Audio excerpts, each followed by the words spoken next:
আমার লাগি তোমার বাড়ি গোলাপ লাগাইও। গোলাপ লাগাইছিলাম, ছাগলে খাইয়া লাইছে। মা গেছে তার বাপের বাড়ি, বাবা গেছে তার শ্বশুর বাড়ি।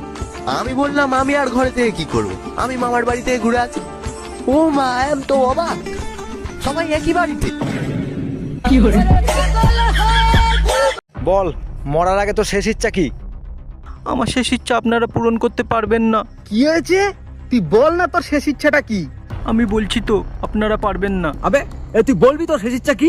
আমাকে ফর্সা করে দিন। যা, তোকে ছেড়ে দিলাম। কিরে বাপের রাজকুমারী, লেখাপড়া তো শেষ করলি, এবার বিয়ে করে ফেল। ছোটবেলা থেকে বাবা মায়ের ঝগড়া দেখতে দেখতে বিয়ের উপর থেকে আমার মন উঠে গেছে। ও আচ্ছা, তা ভবিষ্যতে কি করবি, কোনো সিদ্ধান্ত নিছিস? চাকরি করব, আমি নিজেও বিয়ে করব না, আমার ছেলে মেয়েদেরকেও বিয়ে করতে দিব না। উফ, গরম চলে আসছে তাই না? বোকার মতো কথা বলো কেন? তুমি বললেই কি গরম চলে আসবে? আচ্ছা, তো কে বললে গরম আসবে?